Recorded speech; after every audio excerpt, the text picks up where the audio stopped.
ಈಗ ರಾಹುಲ್ ಗಾಂಧಿ ಅವರು ಅಂಡಮಾನ್ ನಿಕೋಬಾರ್ಗೆ ಹೋಗಿ ಹೇಳ್ತಾರೆ ಹಸಿರನ್ನು ಉಳಿಸಬೇಕು, ಕಾಡನ್ನು ಉಳಿಸಬೇಕು ಅಂತ ಹೇಳ್ತಾರೆ. ಇಲ್ಲಿ ನೋಡ್ರೆ ಕೃಷಿ ಚಟುವಟಿಕೆಯಲ್ಲಿ ಅವಲಂಬಿತ ಆಗಿರ್ತಕ್ಕಂಥ ರೈತರನ್ನ ಅನಾಥ ಮಾಡುವಂತ ಒಂದು ಪರಿಸ್ಥಿತಿಗೆ ಅವ್ರದೇ ಆದಂಥ ಪಕ್ಷದ ಸರ್ಕಾರ ದುಡ್ತಾ ಇದೆ ಅಂತ ಅನ್ಸುತ್ತಾ? ಅದೇ ಅವರೆಲ್ಲ ಒಂದೇ ಇದು ಏನು ಹೇಳ್ಬೇ ಒಂದೇ ಮತ್ತೆ ಹೇಳ್ಬೇ ಅವರೆಲ್ಲ ಒಂದೇ ಜಾತಿಯವರು.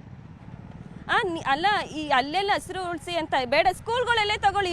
ಇಲ್ಲಿ ಸ್ವಲ್ಪ ಜನ 20% ಇದ್ದಾರಲ್ಲ, ಅವರು ಅಷ್ಟೇ ಸ್ಕೂಲ್ಗಳಲ್ಲಿ ಬೋರ್ಡ್ ಹಾಕ್ತಾರೆ, ಹಸಿರನ್ನು ಉಳಿಸಿ ಕಾಡನ್ನು ಬೆಳೆಸಿ ಅಂತ. ಏನು ಬೆಳೆಸ್ತಾ ಇದ್ದಾರೆ? ಎಲ್ಲ ಬರೀ ಬೂಟಾಟಕ್ಕೆ ಮಾತ್ಕೊಳ್ಳಿದು ಮಾಡಬೇಕು ಅಂತ ಅದು ಹೇಳಿಲ್ವ? ಇಷ್ಟೆಲ್ಲ ಹಸಿರು ಇಟ್ಕೊಂಡು ಹೆಂಗೆ 80% ಜನ ಹೆಂಗ್ರಿ ಒಪ್ಕೋತಾರೆ? ಬರೀ ಸುಳ್ಳು ಹೇಳಕ್ಕೋದ್ರು ಒಂದು ಇತಿಮಿತಿ ಇರಲ್ವಾ? 20% ಜನ ಬೇಕು ಅಂತ ನಿಂತಿರೋದು, ಅದು ಅವ್ರು ಉಲ್ಟಾ ಅದ್ಲು ಬದ್ಲು ಮಾಡಿ DK ಶಿವಕುಮಾರ್ ಈ ಥರ ಹೇಳ್ತಾ ಇದೆ. 80% ಜನ ಒಪ್ಕೊಂಡ್ಬಿಟ್ಟಿದ್ದಾರೆ ಅಂತ ನೀವೇ ನೋಡ್ತೀರಾ, ಪ್ರತಿಭಟನೆಗೆಲ್ಲ ಬರ್ತೀರಾ, ಅಷ್ಟು ಜನ ಇದ್ದಾರೆ. 20% ಅಲ್ಲಿ ಕುಂತಿರ್ತೀವ, ಎಷ್ಟೋ ಸಾವಿರಾರು ಜನ ಸೇರ್ತೀವಿ, ಇದ್ರಲ್ಲಿ ಗೊತ್ತಾಗಲ್ವಾ? 26 ಹಳ್ಳಿಯ ಜನರು ಕೂಡ ಒಟ್ಟೆ ಆಗಿದ್ದೀರಾ ತಾವು? ಒಟ್ಟಾಗಿದ್ದೀವಿ.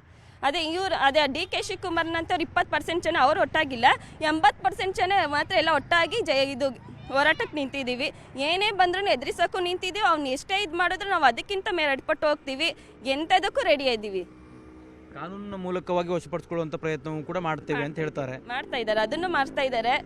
ಎಲ್ಲ ಅದಕ್ಕೂ ಅದೇ ಒಟ್ಟಿನಲ್ಲಿ ಕಾನೂನು ಪ್ರಕಾರನೂ ಹೋಗ್ತಾ ಇದ್ದೀವಿ. ನಮ್ಮ ಇದರಿಂದನೇ ಸತ್ಯವಾಗಿ ನ್ಯಾಯವಾಗಿ ಇಲ್ಲೂ ಹೋರಾಟ ಮಾಡ್ತಾ ಇದ್ದೀವಿ. ಎರಡು ಕಡೆಯಿಂದನೂ ಜಯ ಗೆಲ್ತೀವಿ ಅಂತ ನಾವು ಹೇಳ್ತಾ ಇದ್ದೀವಿ. ಇದಿಷ್ಟು ರೈತರು ಹೇಳುವಂಥದ್ದು. ಯಾವುದೇ ಕಾರಣಕ್ಕೂ ನಾವು ಈ ಒಂದು ಭೂಮಿಯನ್ನು ಬಿಡೋದಿಲ್ಲ ಅನ್ನುವಂಥ ಮಾತನ್ನು ಅವರು ಹೇಳ್ತಾ ಇದ್ದಾರೆ. ಜೊತೆಗೆ ಟೌನ್ಶಿಪ್ ಯೋಜನೆಗೆ ಯಾರು 80% ರೈತರು ಬೆಂಬಲ ಕೊಟ್ಟಿದ್ದಾರೆ ಅಂತ CM ಹೇಳ್ತಾ ಇದ್ರಲ್ಲ, ಅದೆಲ್ಲವೂ ಕೂಡ ಸುಳ್ಳು ಅನ್ನುವಂಥ ಮಾತನ್ನ ಇಲ್ಲಿನ ರೈತರು ಹೇಳ್ತಾ ಇರುವಂಥದ್ದು. ಕ್ಯಾಮ್ರಾ ಪರ್ಸನ್ ಶ್ರೀನಿವಾಸರು ಜೊತೆ ಕಾರ್ತಿಕ್, ನ್ಯೂಸ್ 18 ಕನ್ನಡ, ಬೆಂಗಳೂರು. ಈಗ ರಾಹುಲ್ ಗಾಂಧಿ ಅವರು ಅಂಡಮಾನ್ ನಿಕೋಬಾರ್ಗೆ ಹೋಗಿ ಹೇಳ್ತಾರೆ ಹಸಿರನ್ನು ಉಳಿಸಬೇಕು, ಕಾಡನ್ನು ಉಳಿಸಬೇಕು ಅಂತ ಹೇಳ್ತಾರೆ. ಇಲ್ಲಿ ನೋಡ್ರೆ ಕೃಷಿ ಚಟುವಟಿಕೆಯಲ್ಲಿ ಅವಲಂಬಿತ ಆಗಿರ್ತಕ್ಕಂಥ ರೈತರನ್ನ ಅನಾಥ ಮಾಡುವಂತ ಒಂದು ಪರಿಸ್ಥಿತಿಗೆ ಅವ್ರದೇ ಆದಂಥ ಪಕ್ಷದ ಸರ್ಕಾರ ದುಡ್ತಾ ಇದೆ ಅಂತ ಅನ್ಸುತ್ತಾ? ಅದೇ ಅವರೆಲ್ಲ ಒಂದೇ ಇದು ಏನು ಹೇಳ್ಬೇ ಒಂದೇ ಮತ್ತೆ ಹೇಳ್ಬೇ ಅವರೆಲ್ಲ ಒಂದೇ ಜಾತಿಯವರು.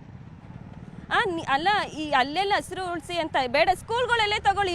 ಇಲ್ಲಿ ಸ್ವಲ್ಪ ಜನ 20% ಇದ್ದಾರಲ್ಲ, ಅವರು ಅಷ್ಟೇ ಸ್ಕೂಲ್ಗಳಲ್ಲಿ ಬೋರ್ಡ್ ಹಾಕ್ತಾರೆ, ಹಸಿರನ್ನು ಉಳಿಸಿ ಕಾಡನ್ನು ಬೆಳೆಸಿ ಅಂತ. ಏನು ಬೆಳೆಸ್ತಾ ಇದ್ದಾರೆ? ಎಲ್ಲ ಬರೀ ಬೂಟಾಟಕ್ಕೆ ಮಾತ್ಕೊಳ್ಳಿದು ಮಾಡಬೇಕು ಅಂತ ಅದು ಹೇಳಿಲ್ವ? ಇಷ್ಟೆಲ್ಲ ಹಸಿರು ಇಟ್ಕೊಂಡು ಹೆಂಗೆ 80% ಜನ ಹೆಂಗ್ರಿ ಒಪ್ಕೋತಾರೆ? ಬರೀ ಸುಳ್ಳು ಹೇಳಕ್ಕೋದ್ರು ಒಂದು ಇತಿಮಿತಿ ಇರಲ್ವಾ?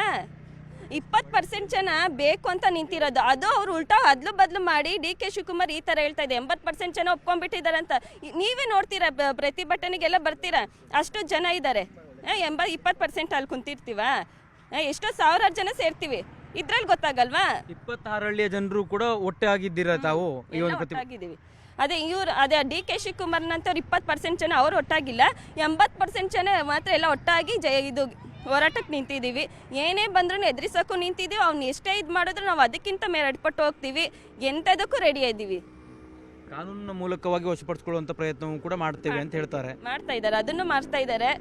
ಎಲ್ಲ ಅದಕ್ಕೂ ಅದೇ ಒಟ್ಟಿನಲ್ಲಿ ಕಾನೂನು ಪ್ರಕಾರನೂ ಹೋಗ್ತಾ ಇದ್ದೀವಿ. ನಮ್ಮ ಇದರಿಂದನೇ ಸತ್ಯವಾಗಿ ನ್ಯಾಯವಾಗಿ ಇಲ್ಲೂ ಹೋರಾಟ ಮಾಡ್ತಾ ಇದ್ದೀವಿ. ಎರಡು ಕಡೆಯಿಂದನೂ ಜಯ ಗೆಲ್ತೀವಿ ಅಂತ ನಾವು ಹೇಳ್ತಾ ಇದ್ದೀವಿ. ಇದಿಷ್ಟು ರೈತರು ಹೇಳುವಂಥದ್ದು. ಯಾವುದೇ ಕಾರಣಕ್ಕೂ ನಾವು ಈ ಒಂದು ಭೂಮಿಯನ್ನು ಬಿಡೋದಿಲ್ಲ ಅನ್ನುವಂಥ ಮಾತನ್ನು ಅವರು ಹೇಳ್ತಾ ಇದ್ದಾರೆ. ಜೊತೆಗೆ ಟೌನ್ಶಿಪ್ ಯೋಜನೆಗೆ ಯಾರು 80% ರೈತರು ಬೆಂಬಲ ಕೊಟ್ಟಿದ್ದಾರೆ ಅಂತ CM ಹೇಳ್ತಾ ಇದ್ರಲ್ಲ, ಅದೆಲ್ಲವೂ ಕೂಡ ಸುಳ್ಳು ಅನ್ನುವಂಥ ಮಾತನ್ನ ಇಲ್ಲಿನ ರೈತರು ಹೇಳ್ತಾ ಇರುವಂಥದ್ದು. ಕ್ಯಾಮ್ರಾ ಪರ್ಸನ್ ಶ್ರೀನಿವಾಸರು ಜೊತೆ ಕಾರ್ತಿಕ್, ನ್ಯೂಸ್ 18 ಕನ್ನಡ, ಬೆಂಗಳೂರು.